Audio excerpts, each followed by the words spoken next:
Benvenuti ad AgriNews, il TG dell'agricoltura a firma di Veneto Agricoltura in collaborazione con CSQA, Bioagro, Intermizzo e ARPAV. È disponibile sul sito www.psrveneto.it la relazione annuale di attuazione del programma di sviluppo rurale del Veneto riferita all'anno 2021. Il documento contiene le principali informazioni sullo stato di esecuzione del programma, quali l'avanzamento finanziario, l'applicazione delle misure e i progressi nella gestione. Un dato su tutti: la Regione ha liquidato ai beneficiari oltre 153 milioni di euro, raggiungendo alla fine dell'anno una quota di risorse liquidate pari a 963 milioni di euro. Tra i percorsi della 18ª edizione della rassegna Caseus Veneti, la mostra di formaggi d'eccellenza della Regione Veneto ospitata a Piazzola sul Brenta.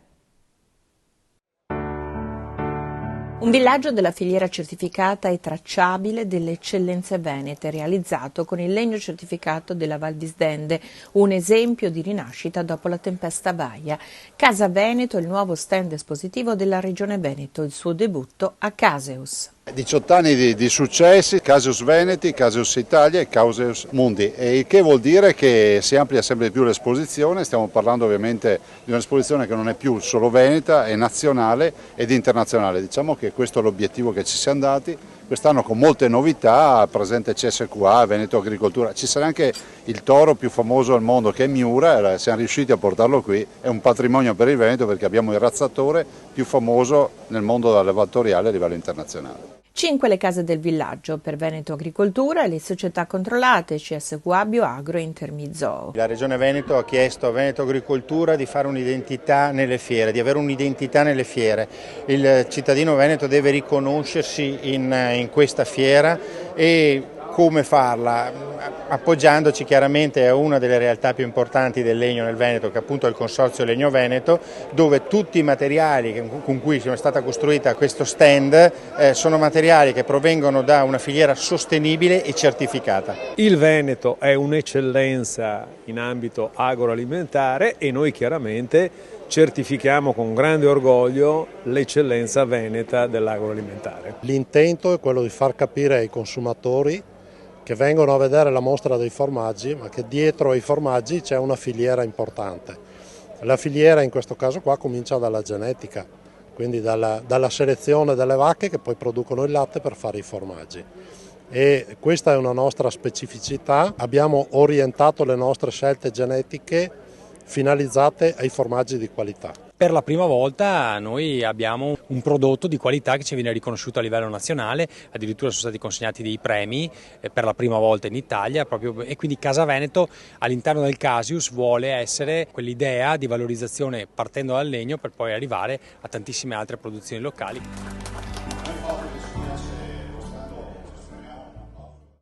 Il comparto florovivaistico veneto, colpito duramente nel 2020 dalle chiusure causate dal Covid, ha registrato nel 2021 un tentativo di ripresa, pur continuando ad evidenziare le tante criticità che attanagliano il settore da diversi anni. Lo leggiamo nel nuovo report che Veneto Agricoltura ha dedicato al florovivaismo veneto nel 2021, ultimi dati disponibili.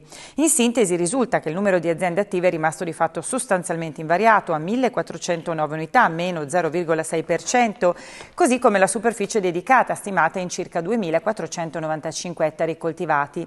L'incremento riguarda in particolare le superfici in pienaria, che salgono a più 1%, mentre si riducono le superfici in coltura protetta, che si attestano a circa 650 ettari, meno 1,1%. La produzione complessiva regionale viene stimata in 1,9 miliardi di pezzi, più 2%, il materiale vivaistico, con circa 1,5 miliardi di pezzi, più 2,5%, rappresenta la parte preponderante della produzione regionale, con una quota di circa il 79%, mentre il rimanente 21% è costituito da piante finite, che hanno registrato un lieve incremento, più 0,3%. Il report è naturalmente disponibile sul sito di Veneto Agricoltura, www.venetoagricoltura.org. E come sempre spazio al nostro agrometeo a cura di ARPAV, l'Agenzia regionale di prevenzione e protezione ambientale del Veneto.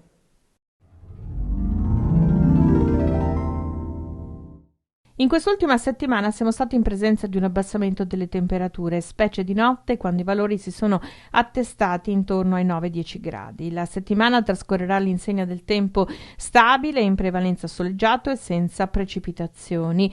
Le temperature si manterranno su valori un po' sopra la media del periodo, valori massimi giornalieri che in pianura potranno raggiungere i 22-24 gradi. L'alta pressione in estensione sull'Europa centro-meridionale garantirà, almeno fino a sabato 8, l'assenza di precipitazioni su tutta la regione.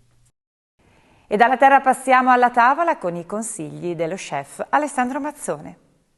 Oggi andiamo a realizzare dei bottoni ripieni di ricotta e limone che serviremo su una bisque di crostacei e dei gamberi crudi. Abbiamo precedentemente lavorato la nostra sfoglia di pasta all'uovo riempendola con questa ricotta che abbiamo condito con un po' di buccia di limone e olio extravergine di oliva, sale e pepe. Mondiamo i gamberi dividendo i carapaci dalle code, leviamo gli occhi e andiamo a preparare una tradizionalissima bisque. Finiamo con i gamberi e una abbondante grattugiata di lime. Finiamo con un filo d'olio. Andiamo oggi ad abbinare un Soave, in particolare Vecchie Vigne Contrada Salvarenza 2019 Gini, secondo me un vino biologico tra le migliori espressioni del Soave in Italia.